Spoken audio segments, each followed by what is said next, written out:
The Age of Apostasy was a second period of interstellar civil war that consumed the Imperium of Man in the early 36th millennium. The terrible conflicts of the Age of Apostasy grew in part out of a long-running political struggle between the Administratum and the Adeptus Ministorum for dominance over the Imperium's governance. The period is usually divided into two separate major events by imperial historians, known as the Reign of Blood and the Plague of Unbelief. The struggle began when control over the Imperium's government was essentially seized by a single man, the High Lord of Terra Goge Vandire, who commanded both the Administratum and the Ecclesiarchy as master of the Administratum and Ecclesiarch, and ruled the Imperium according to his own wishes instead of in accordance with the Emperor's will. Fortunately, his brutal reign eventually came to an end with the coming of the reforming preacher Sebastian Thor and his reborn Confederation of Light, a sect of the imperial cult based on the previous Confederation of Light's banned teachings that were once a rival to the then orthodox theology of the imperial cult's most dominant sect, the Temple of the Savior Emperor. The Confederation of Light sought to end Goge Vandire's corruption of imperial theology and reform the faith of the Imperium in what its adherents viewed as a more moral form that embodied the Emperor's own sacrifice for humanity. High Lord Vandire was in power for almost a standard century before finally being overthrown in the midst of the Terran Crusade and slain by his own bodyguards, the daughters of the Emperor, who later became the Adepta Sororitas. Vandire was replaced as the imperial ecclesiarch by Sebastian Thor, who unleashed the Imperium's second major era of reform following the Horus Heresy. The end of the Reign of Blood resulted in a major reformation of the ecclesiarchy, the creation of the Inquisition's Ordo Hereticus to police those enemies of the Emperor who lay within the Imperium's own structures, and the creation of the Adepta Sororitas to serve as both the ecclesiarchy's new military force and the chamber militant of the Ordo Hereticus. The Plague of Unbelief is considered to be part of the Age of Apostasy, although it occurred several solar decades after High Lord Goge Vandire's death and Sebastian Thor's ascension to the position of ecclesiarch. Many false prophets appeared throughout the anarchic Age of Apostasy, some little more than madmen leading rebel armies, others who were spiritual demagogues who commanded worlds and armies. The most powerful of these was the apostate cardinal of Gathalamor, Bucharis, whose heresies reached such proportions they became known as the Plague of Unbelief, not to be confused with the Curse of Unbelief, a potent arcane disease spread by servants of the chaos god Nurgle in the 41st millennium, better known as the Zombie Plague. The Age of Apostasy is considered to be one of the bloodiest eras in the Imperium's history after the terrible civil war that was the Horus Heresy. At the dawn of the 34th millennium, the Adeptus Ministorum held nigh total power over the Imperium of Man, which it used to ensure that every single subject of the Emperor of Mankind in the Imperium paid their dues, both spiritually and financially, to the duly appointed officers of the state faith. Zeal eclipsed reason, and misrule reigned supreme. The word of the Emperor was subverted wholesale by corrupt ideologues, each struggling to usurp total control for themselves. In time, the Ministorum exercised such power that it began to dictate the policies of the Senatorum Imperialis of the High Lords of Terra. The head of the state church, the ecclesiarch, came to be viewed as speaking with the authority of the Emperor himself, and he influenced every aspect of the governance of the Imperium. Perhaps it was inevitable that the other great bureaucracies of the Imperium should grow resentful of the Ministorum. The Adeptus Administratum in particular found its own powers greatly curtailed, for the Ministorum's tithes took precedence over its own raising of funds and resources, leaving little in the coffers to pay for the running of the Imperium. The Administratum's influence soon waned so far that the Ministorum was able to dictate policy in secular matters as well. The raising and deployment of armies, the prosecution of wars, the commitment of significant imperial resources, and the appointment of sector lords all fell under the effective control of the Ministorum. In time, other institutions began to distrust the Ministorum's power, and the Adeptus Astartes and the Adeptus Mechanicus in particular became increasingly estranged. This dark period of history in the 36th millennium came to be known as the Age of Apostasy. Over the course of the 35th millennium, Stratum managed to claw back some of its former influence, but only through a series of machinations that were ultimately to the detriment of the Imperium as a whole, by the insinuation of covert supporters into key positions of power across the Imperium. The Administratum slowly eroded its rivals' power and ensured that those officials the Ministorum did succeed in placing were weak, incompetent, or venal. Though this ruthlessly instigated policy regained some of the Administratum's lost power, it set in motion a series of events that would see the Imperium face its greatest catastrophe since the Horus Heresy. In an effort to reverse the decline in its fortunes, Ecclesiarch Benedin IV declared that the Ministorum's upper echelons would move from Terra to the planet of Ophelius VII, a world in the Segmentum Tempestus and one of the richest in the Imperium after Terra and Mars. Moving the operations of the Holy Synod to Ophelius VII was a vast undertaking, but the effort proved well worthwhile. Separated from the machinations of the Senatorum Imperialis by 10,000 light-years, the Ministorum's power waxed anew. The Synod became a force unto itself, and freed from the interference of the other High Lords, the Ecclesiarch was able to raise entire armies and fleets in order to enforce the State Church's newfound influence across the Imperium. These forces, known as the Frateris Templar, came to rival the conventional military armies and fleets of the Imperium, and they soon came to be greatly resented wherever they traveled. 300 standard years into this new age of influence and power for the Ecclesiarchy in the late 35th millennium, Gregor de Pfeffin was elected to the rank of Ecclesiarch. Heralded as a deeply spiritual individual who desired only that the faithful work together as one, Gregor announced that the Holy Synod would return to its rightful home on Holy Terra, the seat of the Emperor and the heart of the Imperium. The cardinals opposed this course, not least because the Ministorum was so firmly entrenched upon Ophelius VII that a move would be a vast logistical exercise that would stretch the institution's resources to the limit. Subsequent history would prove the naysayers entirely correct, but none were able to deter Gregor from his grand undertaking. The relocation took over a solar decade to organize and carry out, and it was only possible due to a massive increase in the Ministorum's tithes. Gregor Ephephant was ultimately discovered dead, the victim of food poisoning. The true cause of his death may never be known, but the anarchy deepened still further as the Ministorum's upper echelons continued as before, imposing more unreasonable demands on their congregations. Eventually, entire worlds buckled under the strain, their own populations starving to fund the reconstruction of the long-abandoned ecclesiarchy palaces on Terra. As if the situation could not get any worse, the entire Imperium was soon plunged in the early 36th millennium into even deeper despair. The incidence of warp storms, a phenomenon that cuts off vast swaths of the Imperium's space from interstellar travel, increased by an order of magnitude. The warp began to seethe with roiling energies which bled forth into real space, making travel between anything other than worlds in the same planetary system increasingly perilous. The central governance of imperial worlds that was limited to only periodic contact at the best of times entirely collapsed. Seeing that their foes were tearing themselves apart, the myriad enemies of humanity struck.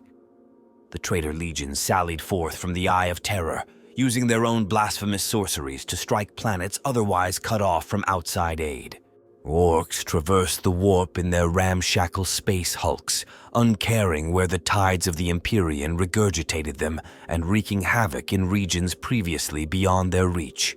The Drukhari used their webway to freely navigate the galaxy and struck wherever they desired, dragging millions of captives screaming to their infernal realm of Kamara to suffer tortures and degradations beyond a sane man's imagination. The entire Imperium was gripped by an apocalyptic frenzy of doom and anarchy.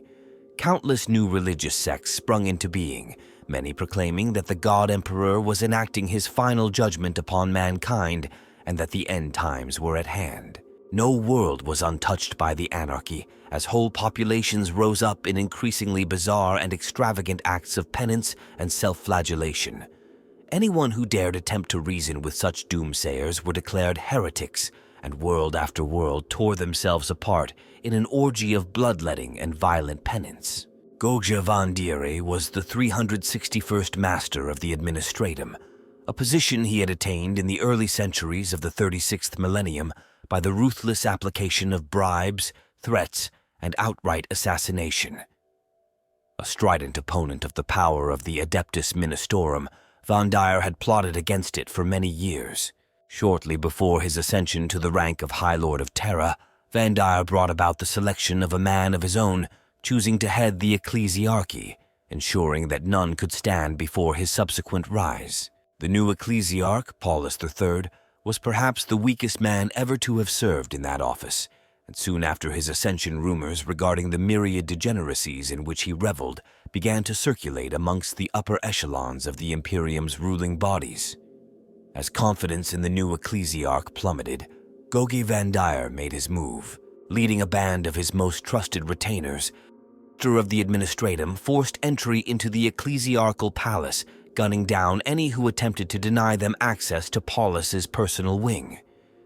It is said that when Vandire and his troops came upon the ecclesiarch, he was engaged in some vile debauchery that, were it known to the people, would bring eternal shame down upon the entire Imperium. Without trial or appeal, Paulus III was slain. In what amounted to a daring coup d'etat, Vandire proclaimed himself both the new ecclesiarch and Master of the Administratum, claiming control of both institutions. The next days saw the High Lord consolidate his power in a series of brutal purges of the Holy Synod. Many cardinals simply fled before Vandire's warriors could come for them, while others were defiant, mounting futile if brave objections. These were slaughtered, to be replaced with new cardinals either so weak that they would obey Vandire's every word, or by cunning supporters who shared his own agenda. With his power base firmly established, High Lord Vandire was able to give free rein to the unfettered extremes of his ambition. Whether or not Vandire was mentally unbalanced before his rise to supreme authority, after it was achieved, he plumbed new depths of insanity. The High Lord claimed that he spoke with the authority of the Emperor himself, and that he communed with the God Emperor during the many trance-like fugues into which he would regularly fall. Coming out of these trances, the High Lord would enter a rage, insisting that his every utterance be transcribed by the army of clerks that waited on his every word. Many of these orders defied logic, with Vandire taking violent action against whole sections of the Imperium's population. During this time, Vandire had considerable trouble bringing the Adeptus Astra Telepathica under his control. Lord Phaedrus, the master of the Adeptus Astra Telepathica, was a potent psyker, and as such was not swayed by Vandire's charisma or charm. Phaedrus saw through Vandire's veil of lies and deceits, and understood the corrupt High Lord's true intentions. Vandire realized that Phaedrus was using his considerable psychic abilities to stay one step ahead of him, and simply killing Phaedrus would never do, for he would just be replaced by a powerful psyker of equal potency. To remove Phaedrus required a much more cunning plan. Luring the master of the Astra Telepathica into a trap, Vandire utilized the innate anti-psyker abilities of a Calexis Temple assassin to nullify Phaedrus's psychic abilities. The helpless Phaedrus was then strapped into a specially prepared life support machine, where the Calexis assassin permanently severed Phaedrus's ability to tap into the warp, making him incapable of using psychic powers. Such an operation would have normally killed the powerful psyker, but with the life support system and a bribed Magos Biologist, Vandire was able to keep Phaedrus alive. Robbed of his psychic powers, Phaedrus was utterly distraught, which resulted in multiple attempts to take his own life. But Vandire was always there to thwart him, removing the blade from his hand or to loosen the noose around his neck. In the end, Phaedrus was broken, and Vandire achieved his aim: control over the Adeptus Astra Telepathica. If Phaedrus did his bidding, Vandire promised that he would not disclose the loss of his psychic capabilities to his subordinates, who would have immediately replaced him, and even worse, pitied him. With his powerful position put in jeopardy, Phaedrus had little choice in the matter, and acquiesced to all of Vandire's heretical demands. Through trickery and manipulation, Vandire's grip on the Imperium increased still further when he managed to co-opt Alesia Dominica and her sisters of the newly discovered all-female religious order known as the Daughters of the Emperor from the distant agri-world of San Lior into his personal bodyguard, renaming them the Brides of the Emperor. Having heard of the existence of a small sect of warrior women on San Lior dedicated to the service of the Emperor who trained themselves in the ancient arts of war as an expression of their devotion, Vandire realized they would prove to be a potent addition to his personal forces. As such, he arranged for San Lior to receive a rare ecclesiarchal visit. But after the large ecclesiarchal retinue arrived on San Lior and made its way to the Daughters of the Emperor's convent, the sisters barred the ecclesiarch from entering, claiming that they did not believe that he truly served the will of the Emperor. Having expected such an insolent response from such a pious group of women in light of his reputation as a tyrant, Vandire knew exactly what to do to get them on his side. Vandire convinced the daughters that he was personally blessed by the Emperor when he told Dominica to fire a weapon at him.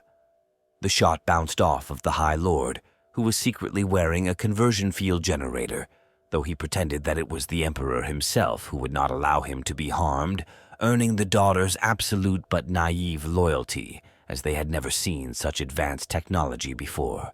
He then took the daughters as his new ecclesiarchal bodyguard and brought them back with him to Terra. From then on, the warrior women became his personal retinue of soldiers and companions, and Vandire renamed them the Brides of the Emperor. They were trained by the best mentors in the Astra Militarum to combine their own skills with the modern weapons of war. Word of their dedication to the protection of Vandire spread throughout the Imperium. They were his constant guardians and his silent executioners who would kill with a word from their lord. The brides not only served as Vandire's bodyguard, but also as his servants and companions.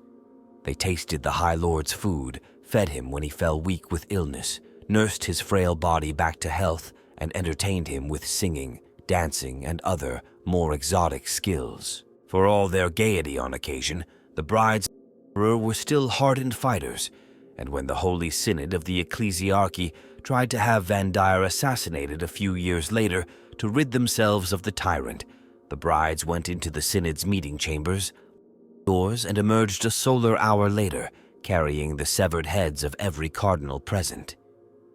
Opposition to Vandire within the Ecclesiarchy collapsed swiftly soon after. This violent repression and wanton slaughter continued for 7 solar decades after Vandire's ascension to the ecclesiarchal palace, and provided a new name for Vandire's rule, the Reign of Blood.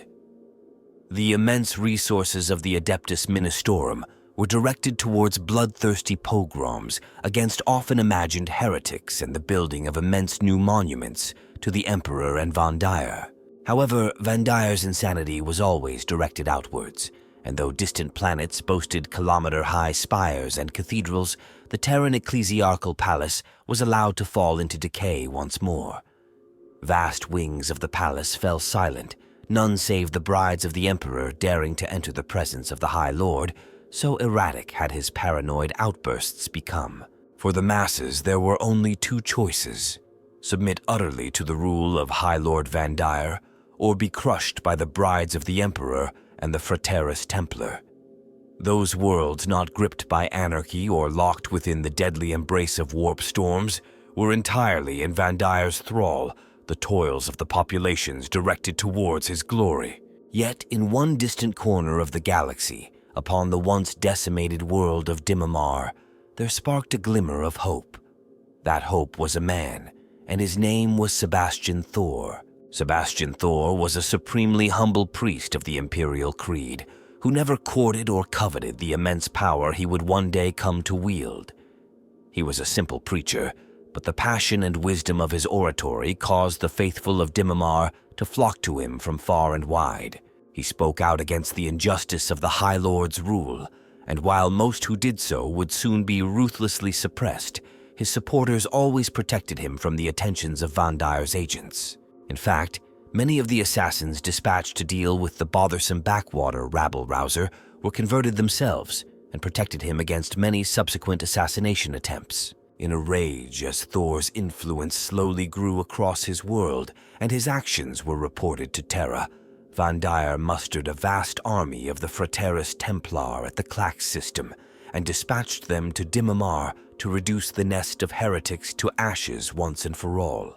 The army never arrived, for the vessels of the fleet that carried it were torn apart as they traversed the warp by a warp storm so mighty it afflicts the region still, 4,000 Terran years later. Astropaths and others gifted with the Psyker's power claim the screams of those slain in the so-called Storm of the Emperor's Wrath can be heard there even now. Soon, Thor had amassed a sizable following, and people were even traveling from off-world to hear his impassioned sermons.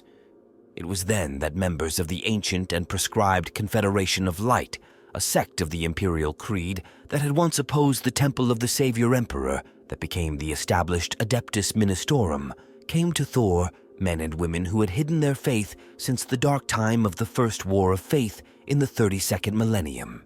What words passed between Sebastian Thor and these hooded ambassadors may never be known, but Thor and the Confederation became as one, and those who had been so ruthlessly suppressed centuries earlier by the Ministorum were once more a force in the galaxy. The Adeptus Astartes and the Adeptus Mechanicus had both become estranged from Terra during Vandire's rule, fortifying their own fiefdoms while undertaking their traditional duties as best they could. Space Marines still stood against marauding aliens, and the Forge worlds of the Mechanicus still churned out the arms and armaments needed to defend humanity from its many enemies. Yet, both institutions did so according to their own judgment, rarely coordinating their long-term goals with those of Terra.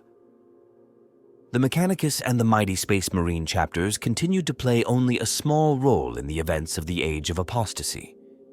The vagaries of warp travel made any long-distance journeys hazardous at best and impossible in some areas. Instead, the Adeptus Astartes chapter planets and the Forge worlds of the Adeptus Mechanicus became fortresses amidst a sea of anarchy.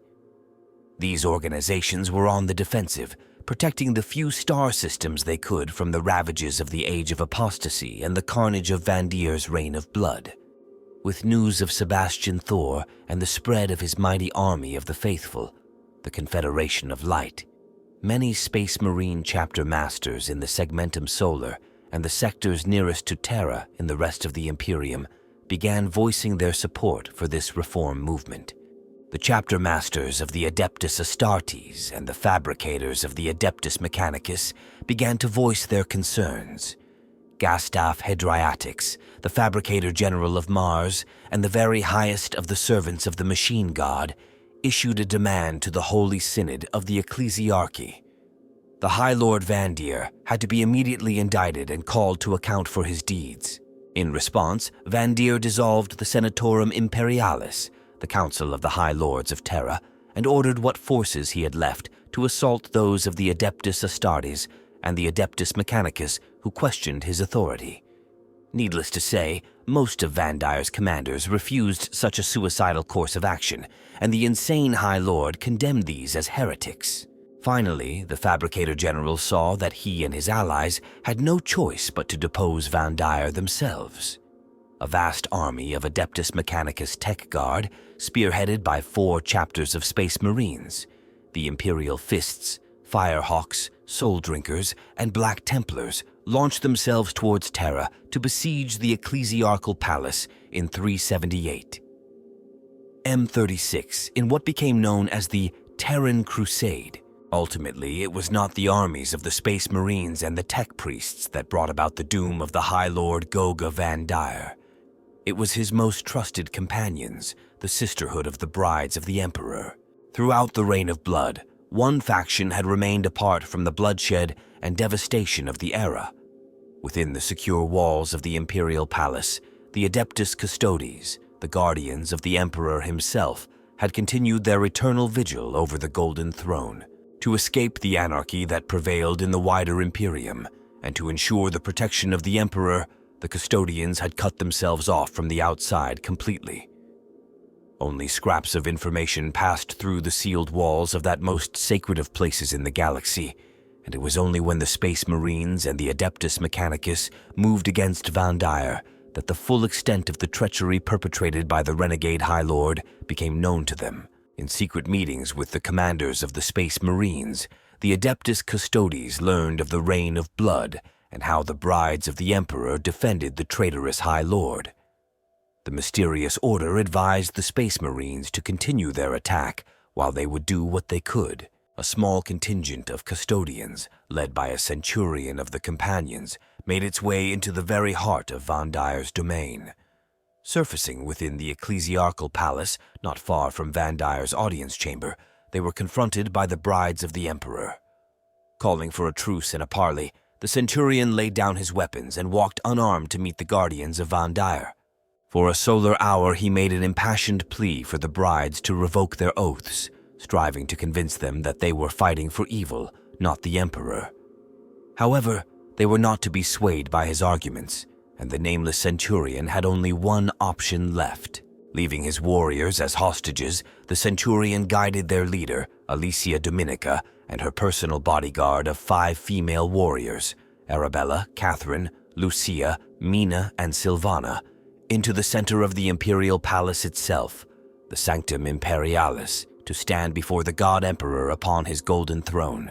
What occurred in this most sacred of chambers is not recorded, but when the brides of the Emperor stepped through the ultimate gate once more into the outer palace, their eyes burned with unparalleled anger and hatred. Without a word, the centurion led them back through the dark places of the earth, this time leading them directly back to Vandire's audience chamber in the ecclesiarchal palace. Alicia Dominica spoke of the treachery of Vandire and his depraved corruption of the ecclesiarchy, but most of all she spoke of his twisted perversion of their own order. Burning with shame and anger, they renounced the name of the brides of the Emperor and once again became the daughters of the Emperor. Alicia Dominica and her vengeful sisters confronted the corrupt Vandire within his own chambers. The words that she spoke during this confrontation are engraved upon the black marble of her sarcophagus. You have committed the ultimate heresy. Not only have you turned your back on the Emperor and stepped from his light, you have profaned his name and almost destroyed everything he has striven to build. You have perverted and twisted the path he has laid for mankind to tread. As your own decrees have stated, there can be no mercy for such a crime, no pity for such a criminal. I renounce your lordship. You walk in the darkness and cannot be allowed to live. Your sentence has been long overdue, and now it is time for you to die. With this proclamation, Dominica drew her power sword and held it aloft for all to see. Vandire glanced around the assembled warriors, his brow knitted in confusion. Even at the end, the insane High Lord appeared so divorced from reality that he could scarcely comprehend Alicia's words. Shaking his head slightly, the High Lord whispered his last words. I don't have time to die. I'm too busy. The power sword slashed down, beheading the traitorous High Lord in one stroke. It is said that Vandire's Rosarius, which had protected him upon San Lior, now failed him, its gleaming form cleaved in two by Alicia's blow. The reign of blood had ended with a blade wielded by the hand of true faith. With Vandire's death, order was restored to the Imperium. Sebastian Thor became the new ecclesiarch, and he moved to dismantle most of Vandire's reforms and the political power base he had used to enact his tyranny. The Confederation of Light essentially usurped the Temple of the Savior Emperor's theology within the Adeptus Ministorum at Thor's behest. For thousands of standard years, the imperial cult had taught that the state church must be the dominant political organ within the Imperium, for only the church truly served the Emperor's will and was capable of making that will manifest for humanity. Following Thor's reformation of the ecclesiarchy, the church's focus shifted from the pursuit of a secular political agenda to one far more concerned with the pursuit of purely spiritual values. While the Ministorum remained a powerful player in imperial politics as a result of its sheer wealth and sway over billions of believers, its doctrines now emphasized the quest for individual morality and salvation through belief in the God Emperor rather than the acquisition of institutional power. Never again would the Church so completely dominate the political direction of the Imperium. Independent High Lords of Terra were restored to all of the positions on the Senatorum Imperialis, and the Ecclesiarchy and the Administratum once more became autonomous and highly competitive adepta. To restore the proper role of the Adeptus Ministorum in the Imperium, Thor dismantled the fanatical legions and fleets of the Frateris Templar and issued the Decree Passive, which held that the Ecclesiarchy could maintain no men under arms. However, seeing that the Ministorum still had need of armed protectors who could work the will of the God Emperor and undertake wars of faith when necessary, Thor soon exploited the loophole in his own decree and transformed the daughters of the Emperor into the Adepta Sororitas Orders Militant, who became better known in the imperial imagination as the Sisters of Battle. But Thor was not the only one who sought to restore balance to the Imperium's political structure. To prevent another tyrant like Vandire from ever again arising from within the Imperium's own internal power structure, two new divisions of the Inquisition were created: the Ordo Hereticus, tasked with eliminating all threats to the Emperor's will which came from within the Imperium, no matter how high up they were to be found, and the Ordo Sicarius, which was tasked with policing the Officio Assassinorum and ensuring that no Imperial assassin would ever again get diverted from their task to serve their own or some other official's ambitions. The Sisters of Battle were named the Chamber Militant of the Ordo Hereticus, for while they shared the faith of the Ministorum, their ultimate loyalty was to the God Emperor alone, and the Inquisition always spoke for the Emperor. In a clash between the Ministorum and the needs of the Imperium as defined by the Ordo Hereticus, the Orders Militant of the Adepta Sororitas always looked to the Inquisition first. Cardinal Bucharis controlled a small diocese of the Ecclesiarchy to the galactic southwest of Terra on a cardinal world called Gathalamor. It was not a rich planet, and much of the population lived in poverty, but Bucharis was jealous and outraged by his peers' achievements. Bucharis vowed to build one of the biggest temples to the Emperor's glory in the galaxy. To achieve this, he enslaved the population of Gathalamor, treating them brutally, as if they were all slaves to jump at his command. Still, Bucharis needed more resources and troops to meet the ever-growing need for his ambitious plans. In a radical move, he used a large group of thugs and cutthroats to conquer the nearby world of Rhonda.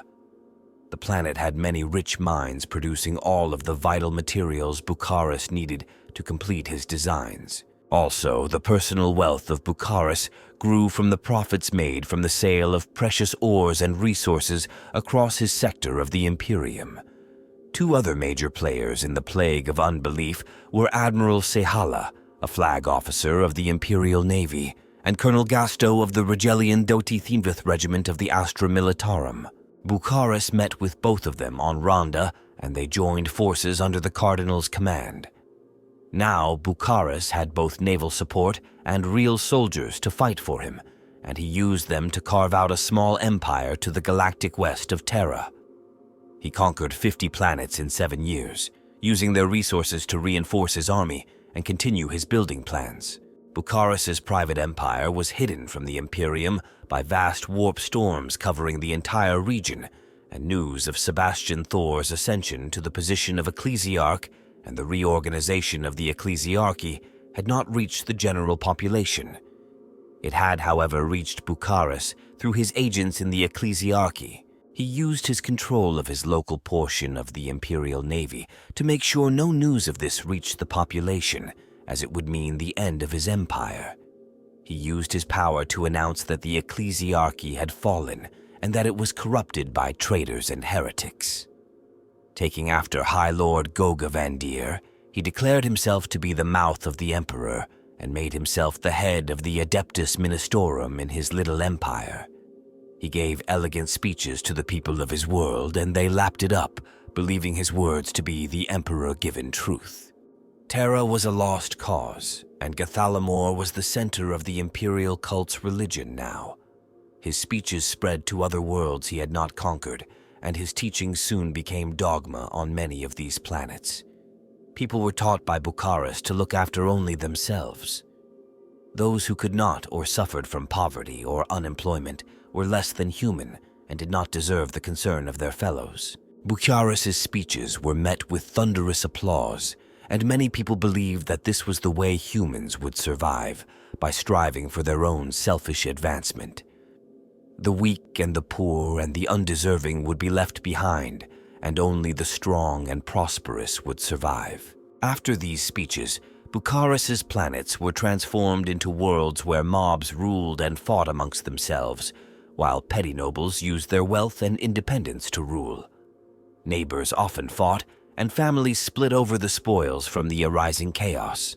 The strongest who rose to power and caught the eye of Bucharis were rewarded with more power, and often led units of mercenaries to enforce the will of Bucharis.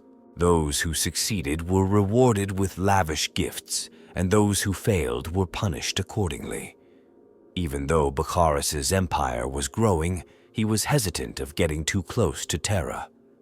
Therefore, he forged a path directly to the galactic north, leaving a bloody trail of death and destruction in his wake. In the south, he stopped just short of the world of Baka, fearful that Admiral Sihala's fleet would draw more attention to the young empire. Far to the north, he gave Kadia and the Eye of Terror a wide berth, fearful of drawing the attention of the forces of Chaos and the Chaos Space Marines.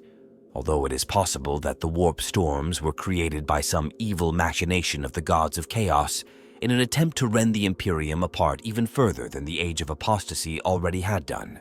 Eventually, Bucharis had consolidated his power over every planet he conquered, and so he moved on. 3 more Astra Militarum regiments joined him, and when he moved on Hydrafer, the Segmentum Pacificus battle fleet bowed down, believing Bucharis's words. Bucharis's forces were now massed and able to strike at the heart of the Imperium, using surprise and cunning to overwhelm the enemy before they brought their superior numbers to bear. Fortunately for the Imperium of Man, Bucharis made a fatal mistake. Bucharis's mistake was to challenge the Space Wolves. Eventually, as the armies of Bucharis moved north, they reached into the territories protected by the Space Wolves. As almost every Space Marine chapter does, the Space Wolves protected a small number of planets within close proximity of Fenris, their homeworld. As Bucharis's massive fleet dropped out of the warp, it encountered a Space Wolf strike cruiser called the Claw of Russ. After a brief battle, the cruiser escaped into the warp, although not before it destroyed a rebel Navy cruiser and transport ship. Bucharis passed this off as a chance encounter, but this arrogance was to cost him.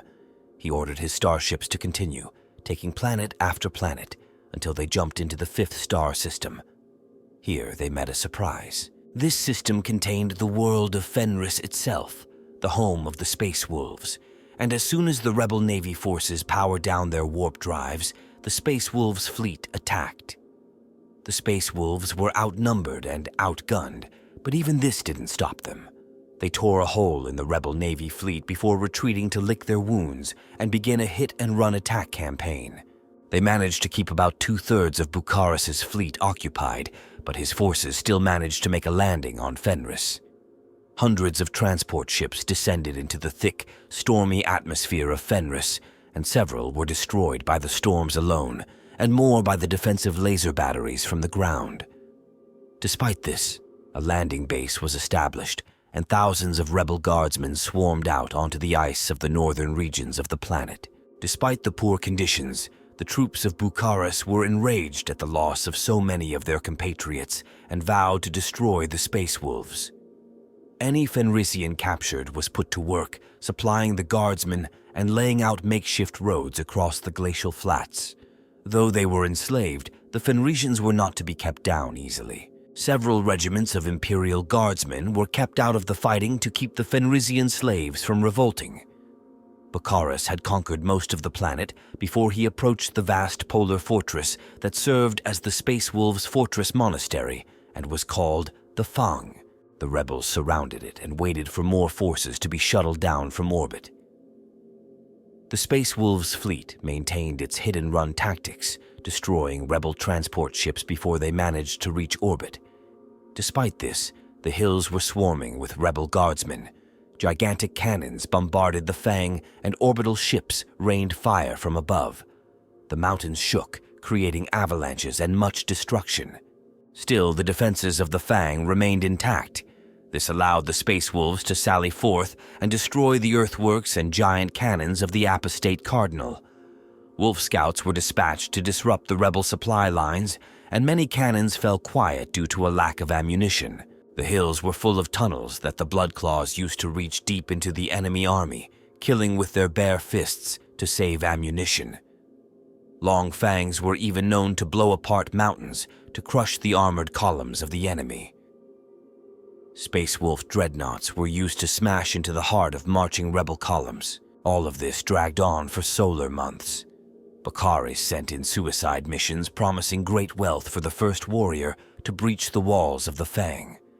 After 3 standard years, millions had died as the Space Wolves had countered every attempted storming of the Citadel.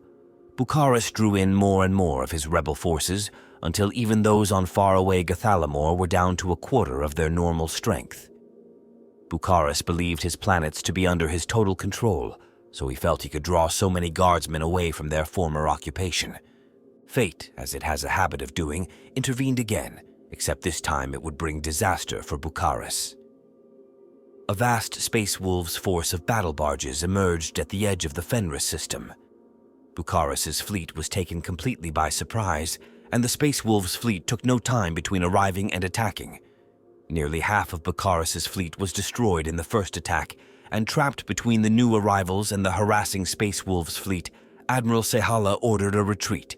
The Space Wolves wasted no time in pursuit and moved directly on the relief of Fenris. The furious attack of the returning Space Wolves was vicious, and tens of thousands of rebel guardsmen died. The attack from orbit was led by Curl Grimblood, and the Space Wolves' reinforcements blasted the rebel guardsmen from the mountainsides. Even those who escaped this attack eventually died in the inhospitable snowy wastes of the continent of Asaheim. They were attacked by the giant Fenrisian wolf packs that made Fenris such a deadly planet. In all of the chaos, Bucharis managed to escape on a shuttle and met up with Admiral Sehala, who jumped out of the warp briefly enough to pick up the Apostate Cardinal's shuttle. Bucharis decided to leave Fenris to the Space Wolves and retreated with his northern forces to bolster his defenses and consolidate his hold over the rest of his empire. The attack on Fenris had taken a heavy toll on the rebellious Astra Militarum forces, slowing but not stopping the expansion of the Apostate Cardinal's other armies. His many trusted sub-commanders were moving westward, taking more and more planets. Eventually, they arrived in one star system, Kyros. Here they would be stopped. Reports came back to Bucharis of major setbacks and problems faced by his forces on Kyros. It was not a poor planet, its surface primarily covered in forests with a human population of no more than a few million. Most of its wealth came from exporting luxury goods, furs, elixirs, and narcotics. Bucharis could not understand why a planet would resist him and risk total destruction. Bucharis abandoned Fenris and, being fairly close to the homeworld of the Space Wolves himself, he ordered the rebel fleet to Gathalamor while he assessed the situation. Reports came in that, despite horrendous casualties, the Kyrosians were no closer to surrender than they had been before the attack began. The commander of the rebel fleet in Kyros had restrained from the use of devastating orbital bombardments as he saw the planet as a good place for Bucharis to retire to, hoping to gain some favor by sparing it. Bucharis agreed with this idea, pleased at the foresight of his commander. He then sent 3 more companies of rebel Astra Militarum to aid in the conquest, certain that these forces would beat the Kyrosians. Unfortunately for the rogue cardinal, it was not to be. The commander soon reported back to Bucharis of his surrender to the Kyrosians. Bucharis was stunned. He knew the Astra Militarum were not elite forces like the Space Marines, but surely an entire regiment should have easily conquered such a small population. Eventually, Bucharis's agents returned, bringing reports of what had happened. It appeared that the forces faced by the Astra Militarum were not just the usual small units of militia and planetary defense forces brought together in times of war, but had included the entire population of the planet. Each had a hunting rifle or other weapon and spread themselves throughout the planet's surface, in the woods and jungles and hills. Millions of marksmen had wiped out wave after wave of invaders in destructive ambushes before retreating back to their hunting lodges, hidden deep in the woods. The whole planet had become a dangerous nest of guerrillas. Supplies were intercepted, and there was no respite. A suicide squad had run into the center of the rebel expeditionary forces camp and detonated explosives, and after these casualties, the rebel army had lost the will to fight on. After the news of the defeat spread to other worlds in the apostate cardinal's empire, planet after planet began a revolt. First, it was the mining planet Gurion. The miners had cut down their guards and strangled others with their shackles. After Gurion came Dulcia and Vaust. It seemed that the rebellion against the apostate cardinal was spreading, cutting a swath through his empire straight towards Gathalamor. On Colcha, Bucharis laid a trap and managed to destroy a small fleet of his opponents that appeared around the planet. One shuttle survived, however, and landed on the planet. Friedrich Kust, the overall imperial commander of the sector who was loyal to Bucharis, was wary of the shuttle that had landed, and so kept his imperial guardmen and their tanks on the planet on full alert. A year after the shuttle landed, the population of Colcha went berserk. They burnt the fields, stormed the Astra Militarum's barracks, but lost 3/4 of their numbers before overcoming the rebel guardsmen. They stampeded their vast herds of gigantic gore-beasts into tank companies, crushing the war machines under a thunderous storm of house-sized animals. They dammed rivers, flooding their own homes and whole towns where Kust's men were billeted. Even the elderly and young children hurled makeshift grenades made from the local distilled fuel, setting fire to the air vents of Lehman Russ tanks and choking the crews inside. All across both continents of their world, the people of Colcha stopped at nothing to rid themselves of their enslavers. Eventually, Kust's forces were overwhelmed and pushed from the planet. The populations of the planets of Lima Rogan, Trouder, and many others revolted, pushing Bucharis's forces further back toward his capital world. Bucharis's coffers were emptying more rapidly than they could be filled. Many of his soldiers deserted, and there was infighting and dissension even within the highest ranks of his army. Still, the revolts continued, and finally, Methalor, the closest planet to Gathalamor, revolted, its principal hive city destroyed by an inferno, started when the inhabitants overloaded the great city's geothermal power grid. Bucharis was worried now. He doubled the defensive cordon on his system and had all starships searched as they entered the system. After the fall of Methalor, an imperial messenger arrived at the Cardinal Palace on Gathalamor. With a defiant look and a stern voice, the messenger proclaimed himself to be the envoy of Confessor Dolan Kirosius. Confessor Dolan called for the immediate surrender of Bucharis to the ecclesiarchy. The cardinal was ordered to resign his position, renounce his heresies, and throw himself on the mercy of the emperor. The imperial messenger's remains were nailed to the gates of the cardinal palace of Gathalamor to be feasted on by rats and crows. Bucharis knew Kirosius would be coming to Gathalamor soon, and the apostate cardinal wanted his slaves' first glimpse of their supposed savior to be one of a man bound in chains and whipped through the streets. Soon enough, Kirosius' shuttle was boarded as it neared the world, and the confessor was taken into custody, charged with various acts of heresy and treason against the emperor by Bucharis. As Bucharis had intended, Dolan was chained and driven through the streets. Soldiers from his army whipped the confessor with flails and hurled stones at him. They stuck hooks into his flesh and hung them with weights, driving him onwards with kicks and punches. The crowds, however, were not so impressed. There were no cheers of approval, but there were no cries of condemnation either. Dolan was dragged across the entire continent in this manner for over 6 months. All the while, however, his fiery stare would not diminish, and he never bowed to Bucharis. Bucharis then ordered a public trial, but it was a complete sham and would only find Dolan guilty. After 5 solar months, the prosecution had finished, and 1,000 worlds waited for the results. Dolan represented himself and freely admitted to stirring up the people of all of the rebellious worlds to fight against Bucharis' rule. He used the time to appeal to the masses, although Bucharis didn't see this. It was Dolan's appeals to the masses that Bucharis allowed during the show trial that eventually led to his downfall. Bucharis had Dolan tortured for 8 solar months. When at last the Confessor died, his maimed body was flung from the walls of the Cardinal Palace of Gathalamor for the scavenging dogs and birds to feast upon. Despite the horrendous torments inflicted upon his body, Dolan's face exuded a calm serenity, and peace lay like an aura across his corpse. Those who saw it wept openly, even though any who exhibited such grief were themselves accused of heresy and put to death. The scavengers never had their meal. Dolan's body disappeared shortly after and was never found. Cardinal Bucharis' plan to shame the Confessor backfired horribly. By allowing Dolan to speak, he had given him the ability to rally the masses on all of the worlds ruled by Bucharis. When Dolan's death was announced, the entire apostate empire erupted in rebellion.